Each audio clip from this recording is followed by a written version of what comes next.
ॐ स्थापकाय च धर्मस्य सर्वधर्मस्वरूपिणे अवतारवरिष्ठाय रामकृष्णाय ते नमः।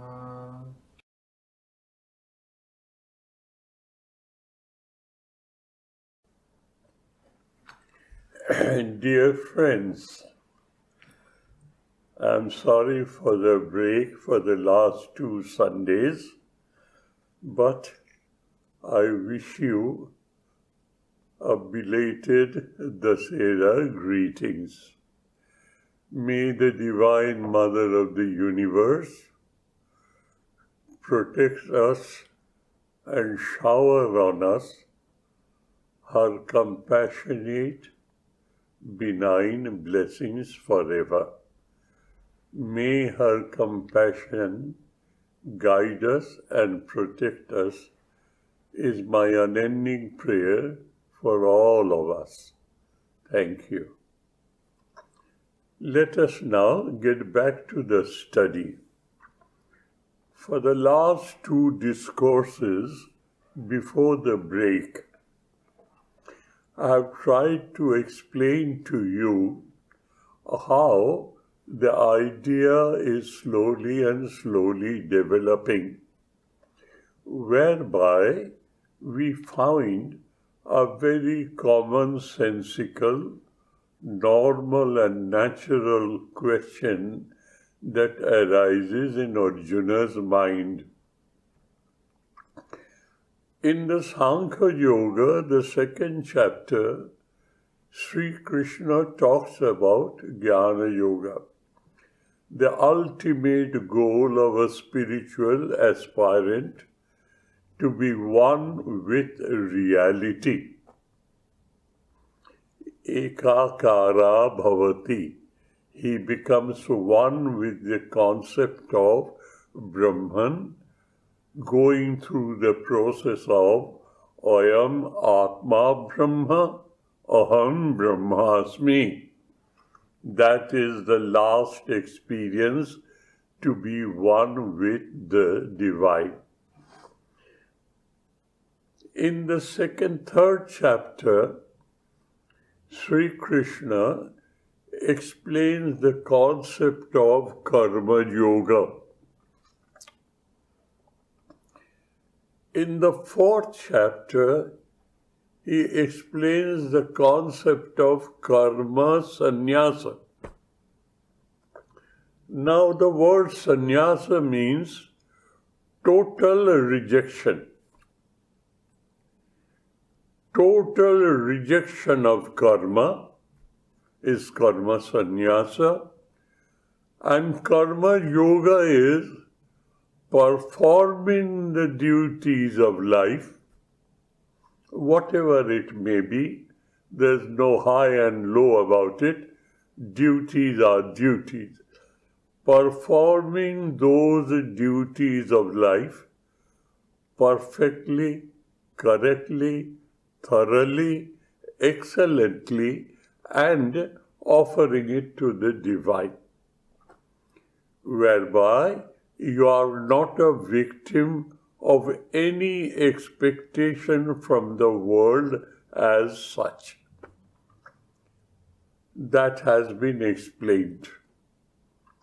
So naturally, Arjuna, according to his own standing, where he is today, totally confused, not knowing what to do, what not to do, if to do, how to do, if not to do, how not to do.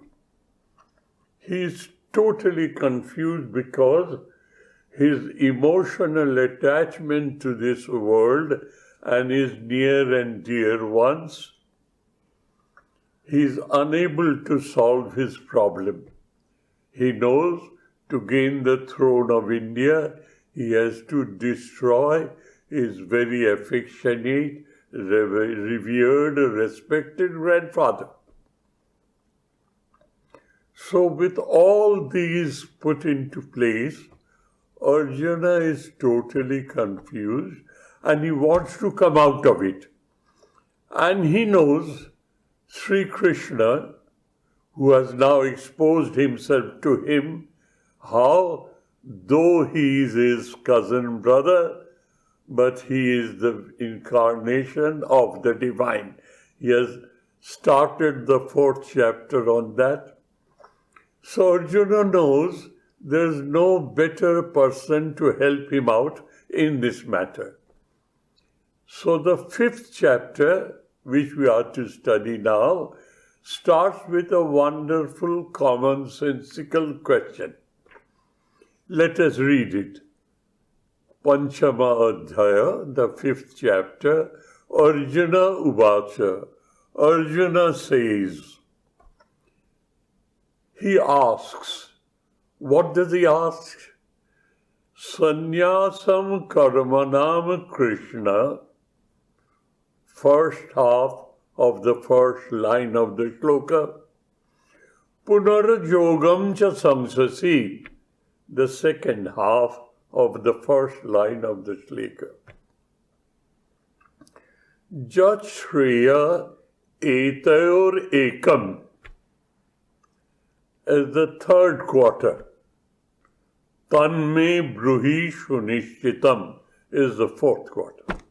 Now let us understand, paraphrase it, understand it in commonsensical language. Tanme bruhi shunishchitam.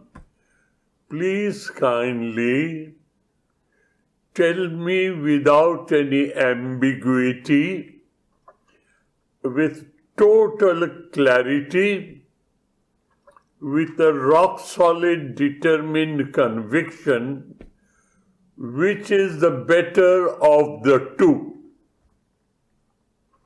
Jat shreya etayor ekam. Of these two, what are those two? Karma sannyasa and karma yoga. You have told me before, and I am now in a great doubt. What do I do? Should I practice karma sannyasa or should I practice karma yoga? And being an intelligent man, I don't want to waste my efforts and my life and my talents on a second best. I would like to use it to the best. Jat shreya, between the two, which is the better of those two, tanme bruhi shunishtatam ekam.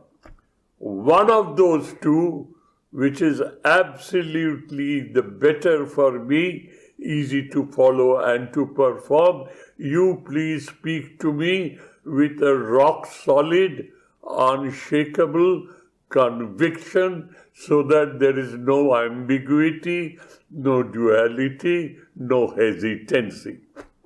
Between what? Sannyasam karmanam, Hey Krishna, you have told me about karma sannyasa.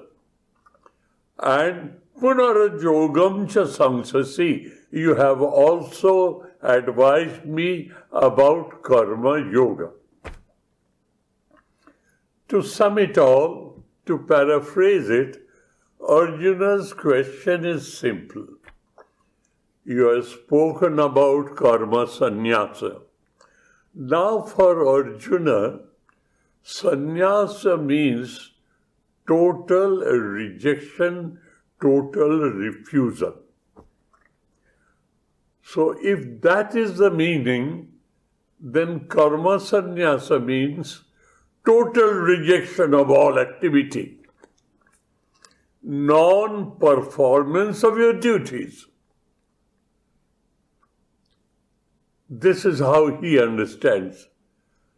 And karma yoga, with his common sense, he understands, yes, you have converted the concept of work, concept of duty, and its performance as an endless worship of the divine.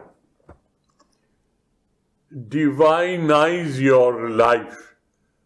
There will be not a moment of your life, and life or activity are synonymous. life and activity go together. My whole flow of life is directed towards the awareness of presence of the divine in my life. This is what Karma Yoga means to him. Now he asks, of these two methodologies, which is better for me? Please tell me without any ambiguity, without any doubt, with a rock-solid conviction, so that I can follow it and reach my goal. Param Shanti, ultimate peace and tranquility, joy and ecstasy. That is what I'm in for. Please tell me. That is how the 5th chapter starts. Now listen to Sri Krishna's answer. Sri Bhagavan Uvacha. Sri Krishna now speaks. What does he say? Sannyasa karma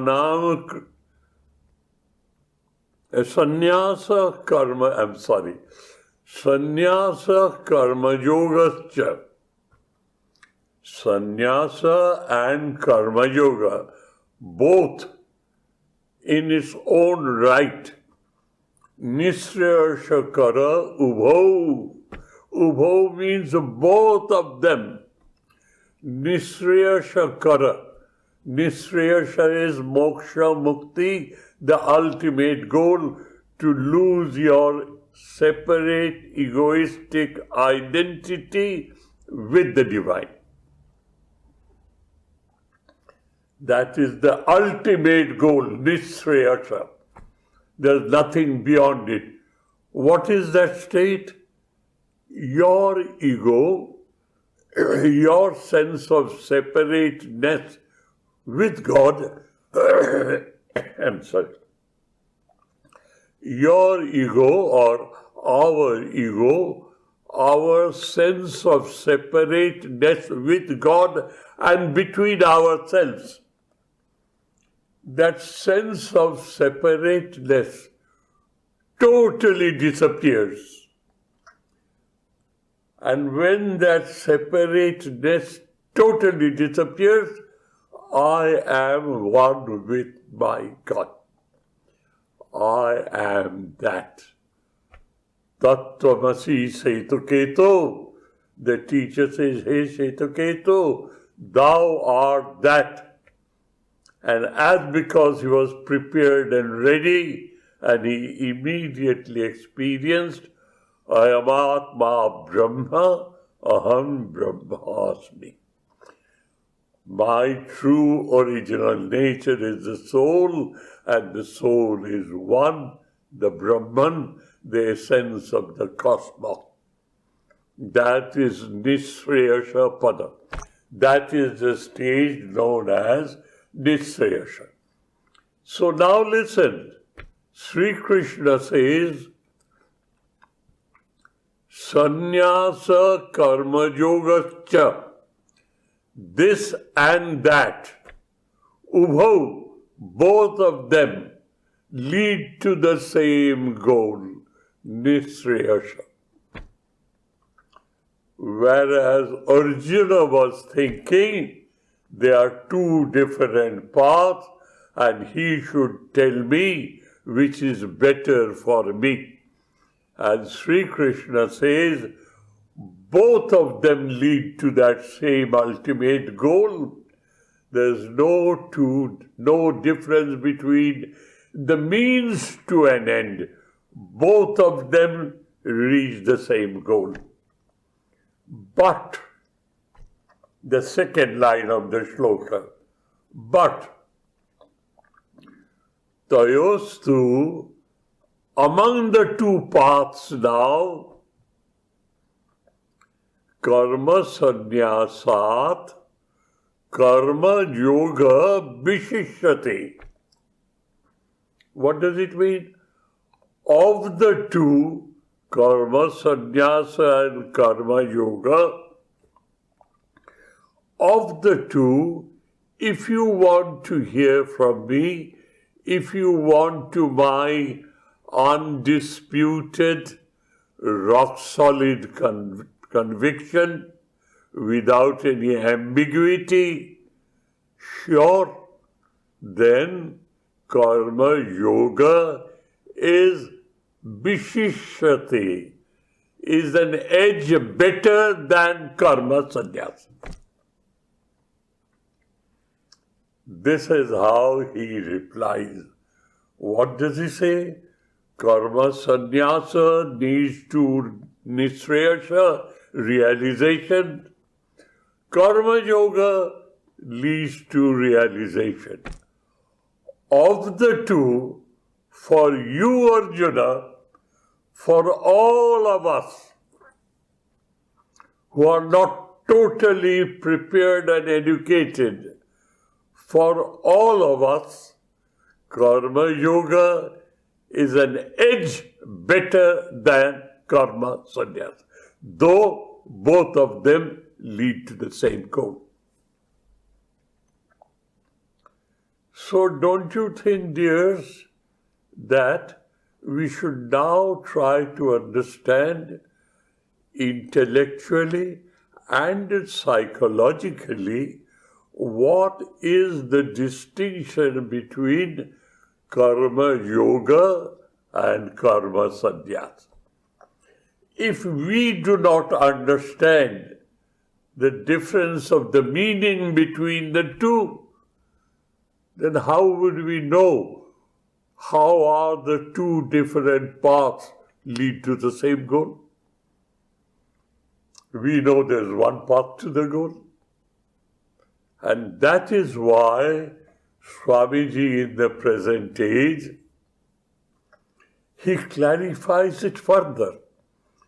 Swamiji says, Jnana, Karma, Bhakti and Raja Yoga, control of the psychical control of your mind. All of them are direct and independent means to realization. All of them are direct and independent means to realization. And of them, Swamiji says, manifestation of the potential divinity already within us is the goal of life, Nisreyas.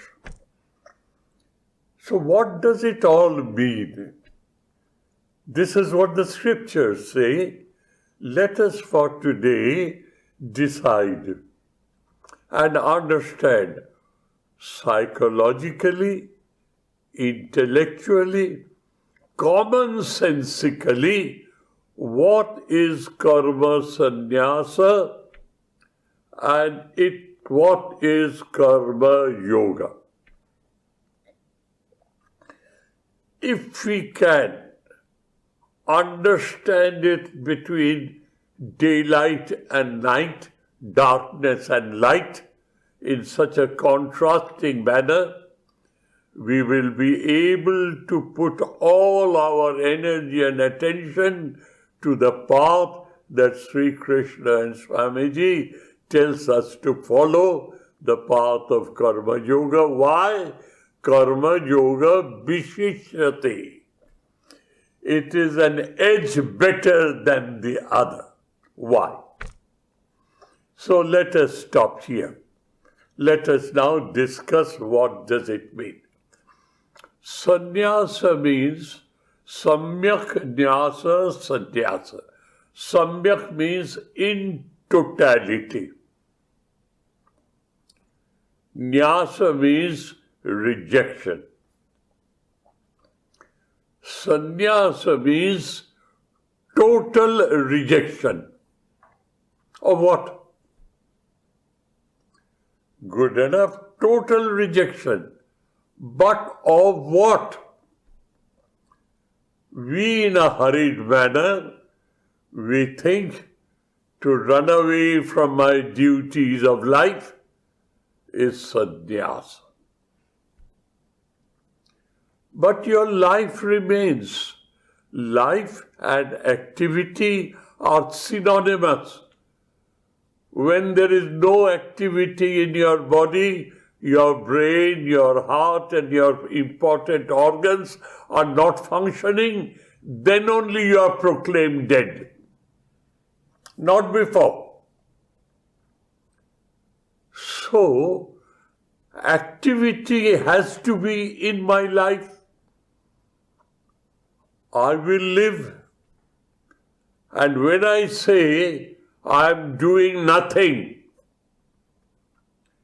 analyze your own statement. You say I am doing something which is known as nothing. You are doing. Kartritya Abhiman, that is, involvement of your ego, I am alive and I am performing. I am active. So, you can't get rid of your activity. So, the concept of sannyasa, as it is presently followed by us, what is that? Total rejection. As an escapist, as a defeatist, I run away. And I wear Gerua clothes and I say I am a sannyasi. You are not a sannyasi. You have rejected nothing. You have run away from everything. But you and your sense of doing activity is with you. So what have you to reject? Karma sannyasa says, you establish yourself always as the eternal observer, the eternal spectator. Shakshi Purusha, Drashta Purusha.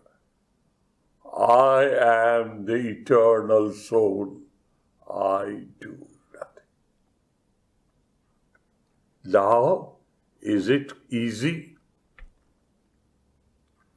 Can you detach yourself overnight after reading the Gita? Sri Krishna and Swamiji both says you have to prepare yourself to study or to function or observe this attitude of mind. To make it easily understandable, when you are educated in the world, you start from childcare to primary, to secondary, to a higher secondary, then you get school final, then you go for graduation, post-graduation, then you can qualify yourself to be a research scholar. This is the world. That means the process of education says it has to grow slowly in you. And you can't be a research scholar before you have done your master's, or you are such a brilliant student that your teacher asks you, you can get away from your master's, come to research straight away. There are occasions, special occasions. But master's is a must, or graduation is a must. Similarly, dears, in spiritual life, you move from the kindergarten to the research, the topmost level of education. When he says, karma yoga vishishyate, what does he say? He says because of my past lives, and I am a product of the sanskaras of my past life, my karma phala of my past life. What I am today is the result of my past life. And I am totally saturated with the concept I am the doer. I am the performer. I am the person who is active. I am doing. From the ultimate analytical point of view, you are wrong. You are the soul. You are the Atman. You are the Spirit. You are the Holy Ghost. You are the Brahman. You are attached to nothing in this world. In the Gita, you will read later on, Sri Krishna says, Naiva kinchit karomi iti yukto manyeta tattabit. A knower of the self, he says, I do nothing. Then you are active in the world. You talk, you meet, you interact with people, you eat, you sleep, you do everything. How do you say I do nothing? He has, through a strict spiritual discipline, through a strict process of self-education, he has learned the art of moving the center of gravity from egocentricity to divine centricity. The center of gravity has moved from the world to the divine, and that divine he sees everywhere. That is Brahman, and he has identified himself. Now, with this farthest stretch of imagination, being honest to yourselves, do you think you can do that as of today, as a novice, a beginner of spiritual sciences? Can you ever do that? I'm afraid if you say yes, you are saying so, you will not be able to do so.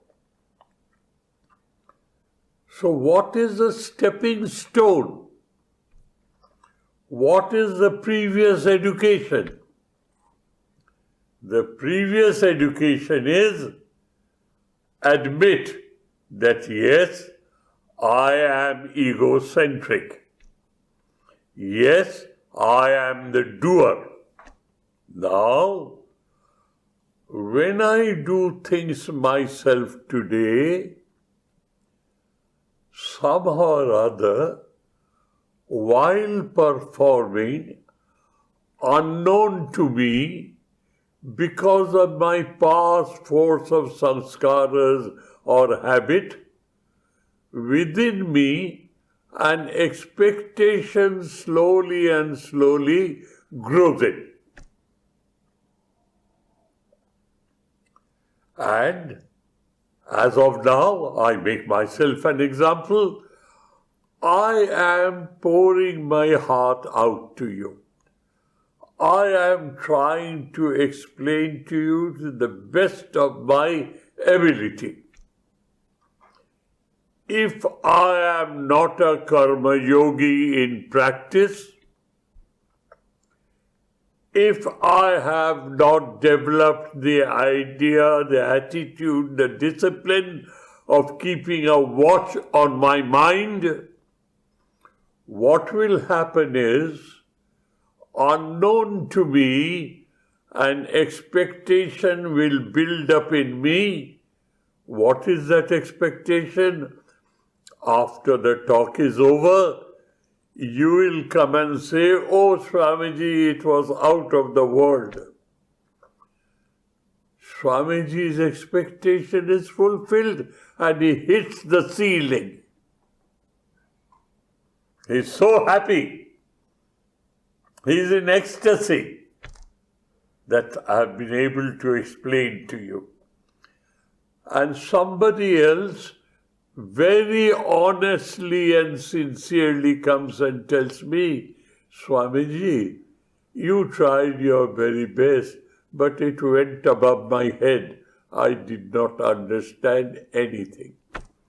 And Swamiji, with a great depression, falls on mud with a thud. Swamiji is down in the drain. One man says this, his expectations are fulfilled, he is in cloud nine, and the other person gives his or her opinion, and Swamiji is down the drain. What has Swamiji done to himself? He has made himself a victim of other man's opinion.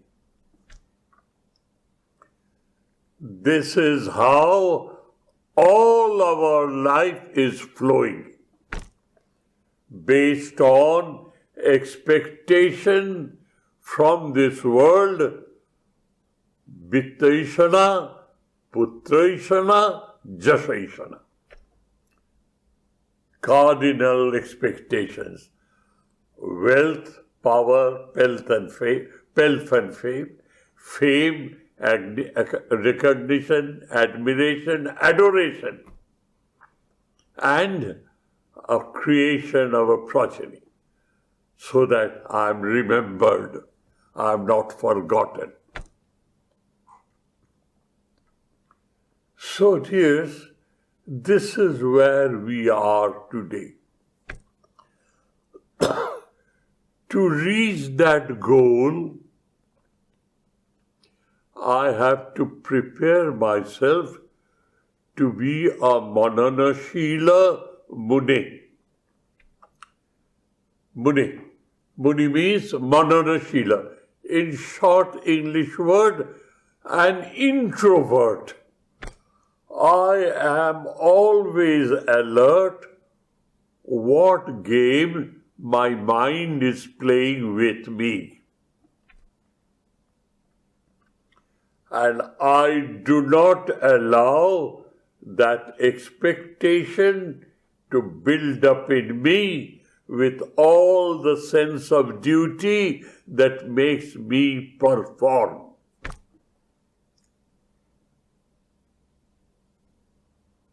So, Karma Yoga now teaches you, if that is your tendency, if that is your attitude, if that is your habit, if that is the force of habit of your sanskara or your karma phala of previous birth, good enough. Don't lose courage. Karma Yoga teaches you, you carry on with the duties of your life. Don't stop. What do? You try to do it correctly. You try to do it thoroughly, completely, A to Z. And then you try to do it perfectly, excellent. 4 disciplines: correctness, thoroughness, perfection, excellence. Do whatever you have to do it in this manner. And when it is done, just sit quietly and say, Sri Ramakrishna Arpanamastu. Sri Bhagavad Charane Samarpayami. I offer this at the lotus feet of God or I offer it to my Ishtadeva or my Ishtadevi. Why it has to be perfect? Why it has to be correct? Why it has to be thorough and excellent? Why? When you offer something to God in a shrine or a temple, do you allow to fall it on the ground and you just rub it and give it? That which has fallen down to the ground is dirty enough not to be offered to God. Correctness, thoroughness, perfection, excellent means you are giving of your very best. No compromise there. No adulteration there. Whatever you do, sweeping the floor, mopping the floor, washing the dishes, cleaning the toilet, whatever it is, whatever is your profession, the highest to the lowest, according to social structure. Each one can follow this. Sarvajanik. It is meant for everybody. What? Whatever I do thoroughly, correctly, perfectly, excellently, and while I am doing, I will not disturb myself. Everything on that one. When it is complete, give yourself a fraction of a moment and you say, Sri Ramakrishna Arpanamastu, Sri Sharadevjai Namaha. What is happening? Unknown to yourself, all the expectation from the world is being moved out of your thinking, is being moved out of your personality. You are doing it for God and God alone. And when you are thinking of the divine, this is what I am doing for you, my dear Lord, and this is what I offer to you. That thinking, that attitude is what is known as what you think, so you become. Tad akara akarita bhavati. You become one with the idea, and that idea is like a crystal sugar. More you put into water, the tasteless water becomes sweeter and sweeter and sweeter. Awareness of presence of the divine in your life, every moment, is a process of divinizing your egocentric personality into the divine. What happens, dear? That constant awareness of presence of divine in your life and a constant emotional interaction with the presence of the divine in your life, you are divinizing your own personality. You are qualitatively improving your egocentric personality, and the line of gravitation from egocentricity, like a pendulum, moves towards divine centricity. That is what will happen to you. Because you take advantage of your samskara and modify it, modulate it, transform it, change it. The egocentric individual, by self-disciplining, is becoming divine-centric individual. I am worshipping. I remains. and that I is slowly and slowly saturated with the awareness of the presence of the worshipped, becomes one. The process of evolution known as being and becoming, divinizing, takes place. So now please compare. This is the position of a karma yogi, and this is the position of a karma sannyasi. He says, I am detached. Aham nirvikalpo nirakar rupa vibhutvacha sarvatra sarvendriyana. I am not the body, I am not the mind, I am nothing. I am that. It is very romantic. It is very ecstatic, but is not performable as of now till you have graduated. The distinction between Acharya Shankara's teaching and Sri Ramakrishna Vivekananda's teaching is man-made distinction. Actually, there is no distinction. Acharya Shankara says, let me quote, and I translate it for you. Ishvara arpana buddhya kriyamane karmani satta suddhija jnana praptir yogyata bhavati. What does it say? Ishvara arpana buddhya.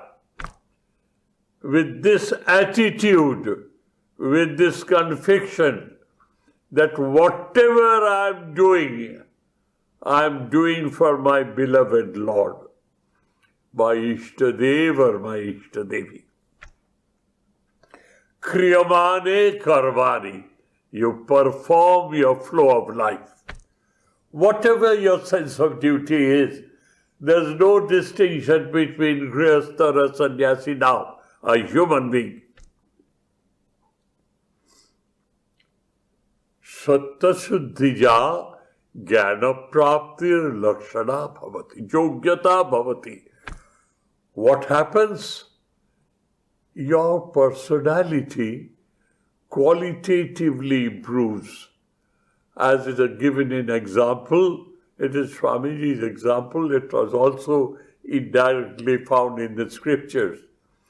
Water is a tasteless, odorless, colorless, shapeless liquid. That is what we learned in our schooling. What is water? How do you define it? It is a material, it is something, it's a fluid, not a solid, neither gaseous, it is a fluid. Oh, I understand what is it. It is tasteless, it is colorless, it is odorless, it is shapeless. What does it mean? It takes the shape of a container in which it is contained. Your personality is a container.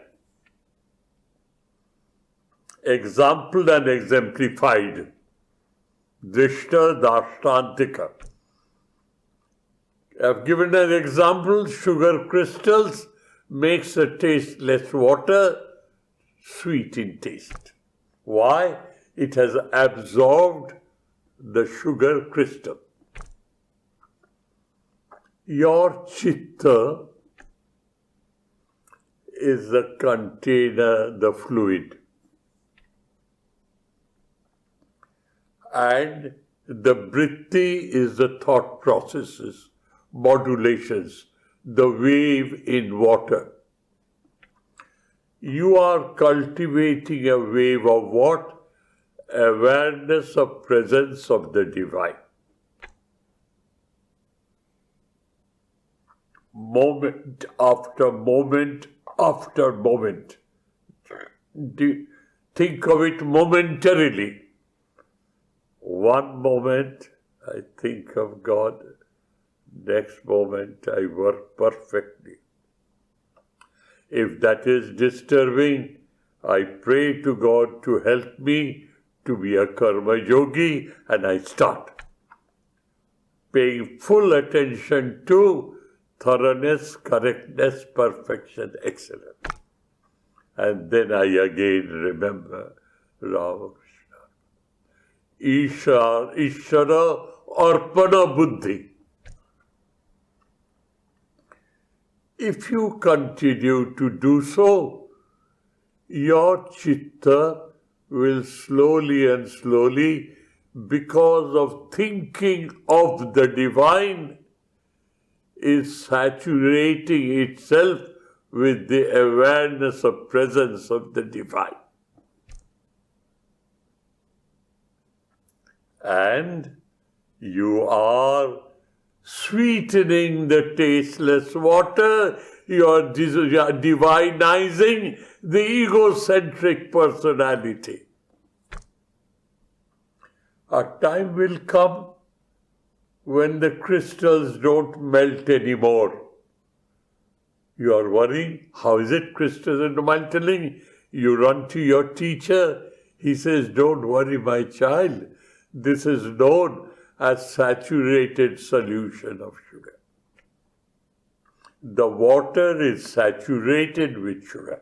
What does it mean? It does not have any further capacity to dissolve. All intermolecular place is filled up. Then he says, put the Bunsen burner on. Put the beaker on top of it and add a little more sugar and see what happens. As soon as the water starts boiling, you find sugar crystals disappearing. And he says, this is a super saturated solution. What does it mean? Artificially, you have expanded it. Heat expands.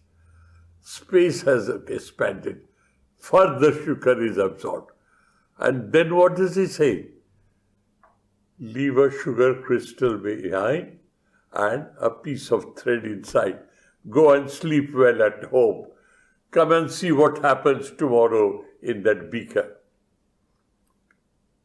After 12 hours you come, you see to your great surprise that thread that you have left behind has collected pure sugar crystals, and you hang it up and you find it doesn't fall, it is attached, and we say it is concentrated pure sugar.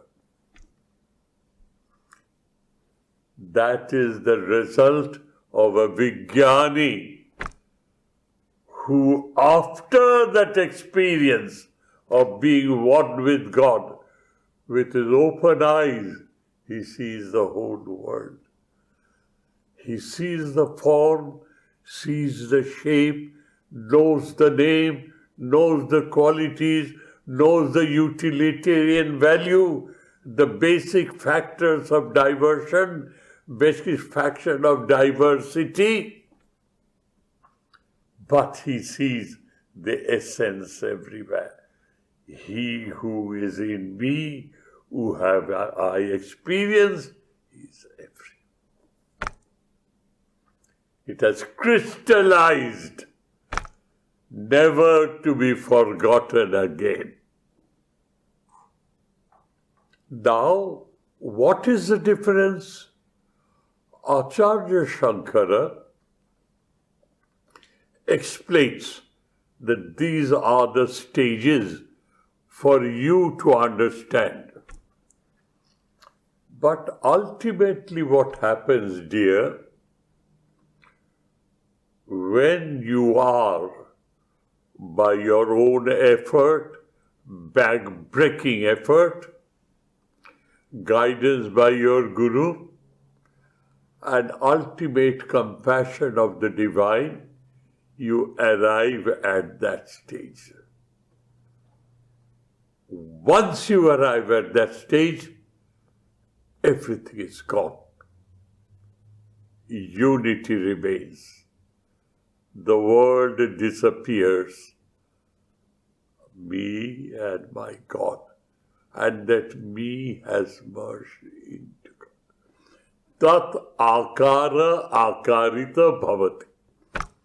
You have blended into Him. You don't exist anymore. If God wills it, you may not survive that traumatic experience. In 21 days, like a dried tree leaf, you will dry and fall off. The body will follow. But if God desires to make you an example to the society, who will see you and he will be inspired by you, then God keeps him alive in this society to work out his past karmas. But he is Jivita eva mukta san. Jivana mukta purusha. He behaves and moves like everybody else. But he is a different person altogether. He lives in God. He lives with God. He lives for the sake of serving God by serving his children. So what happens? That instant is instantaneous. Swamiji says, all the four are direct and independent means to realization. Swami has highlighted the instantaneousness of that situation.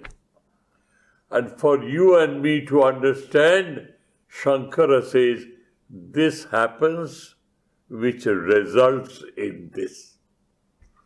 To make us understand clearly, but psychically, it is not any difference in time.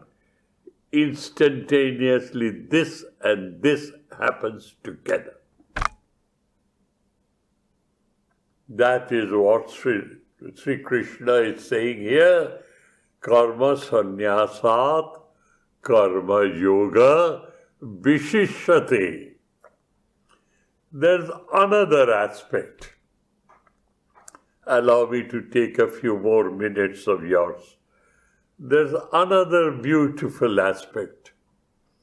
If you analyze a human personality, what do you see? There are four extremely important faculties in a human personality. A human is rational, a human is emotional, a human has an unstoppable, determined will, and a human has a special quality known as ingenuity. What is that? I ask you to do something. You have the freedom to say, yes, Swami, as you say. You have the freedom to say, no, Swami, not. You have the freedom to say, I understand what you mean, but I will do it in my own way. Kartum, I will do it, is doable. Akartum, no, I won't do it.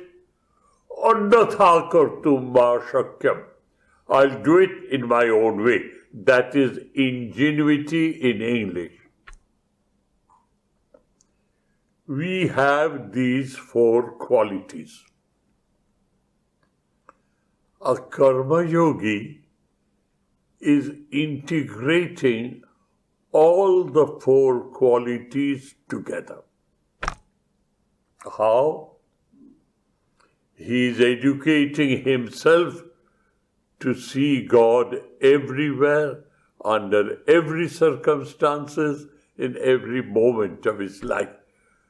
That is what Jnana Yogi tells you. God is everywhere. What does emotionality teach? To love God, to develop an unbreakable, emotional, affectionate, loving relationship with God. That is bhakti. What is yoga? Rock solid determination and willpower. That is yoga, Raja Yoga. And what is ingenuity? All the three get involved into karma yoga. So, your personality grows in an integrated manner. You become a complete and a total human being, a true representative of the divine and the world. That is why karma yoga vishishyate, it has an edge over others. Now, I'll give you a practical example and close for the day. In old time days, there used to be small huts made outside the village. Santanivas, that is, the Ramta yogis, those who keep on moving around, the sannyasis and yogis are not supposed to stay more than 3 nights at a place, lest he gets attached. So the villagers, being very religious in temperament, in ancient times, I have seen those in my younger days, a small little hut, a grass hut, made of bamboo pole and grass and all that, a shelter for the night, away from the village. And every time by roster, each villager has to see whether anybody is staying there or not. Anybody means a Swami or a Ramta yogi. It is his or her responsibility to look after and feed her. One day, they find a Swami. The lady comes, does pranam, no reaction. Sir, I am so and so. It is my duty to serve you today. Would you tell me what would you eat? I'll cook it for you and I'll serve you and bring it for you here. Indifference. He is a jnani. He is not attached to anything. The poor lady was puzzled, went home, cooked something, offered him. He ate and he didn't eat something.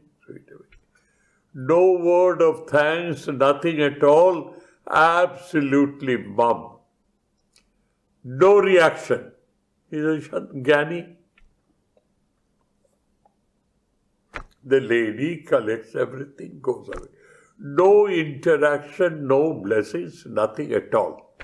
But he is a jnani. I realize so.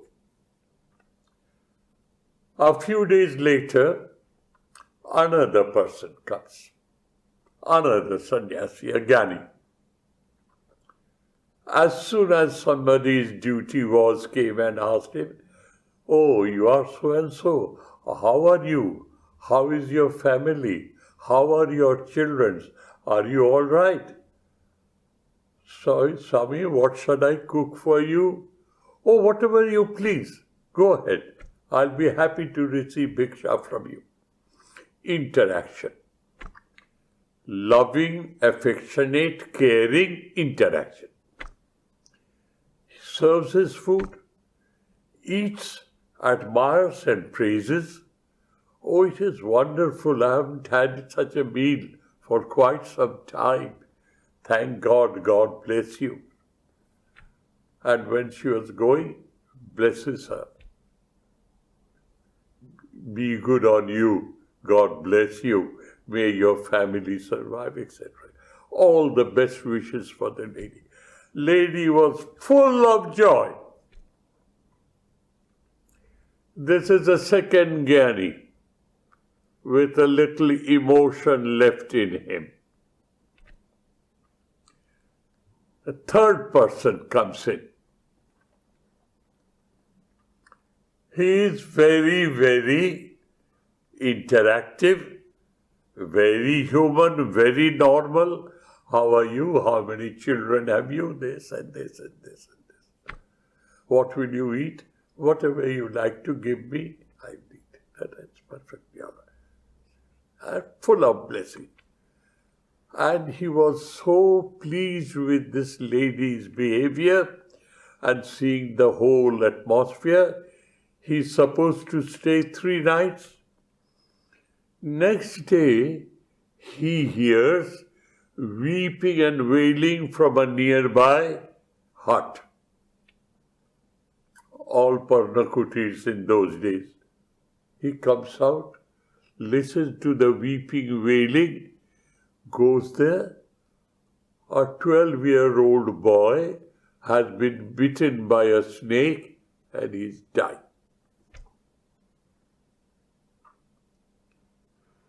The Swami went and sat next to the mother, the lady, consoles her, prays her, gives peace to everybody.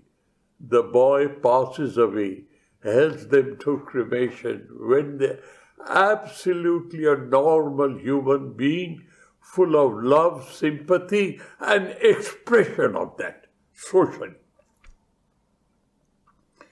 And he violated the law of 3 days. He stayed there till the villagers could collect themselves from their grief, and he was assured that they are all right. And 3 days became a long period, and then he took leave of everybody, blessed everybody, and walked away. All 3 are Jnanis. Now tell me, dear, whom would you like most? I'm sure all of us will like the third one. Why? He has integrated rationality, emotionality, willpower, and ingenuity all into one, and his personality is a perfect personality of a divine. That is why, dear, Karma Yoga Vishishyate. Of the 2, Karma Yoga is the better. And you will hear later on at the conclusion how he says, you live in this world, you continue to perform your duties, but don't be egoistic. Be it a child of the divine, a servant of the divine, a dedicated person of the divine. Whichever way, divinize yourself. That is the secret of the study of the Bhagavad Gita. Thank you, dears. Thank you ever so much. May God bless us. Om Shanti Shanti Shanti Harihi Om Tat Sat Shri Ramakrishna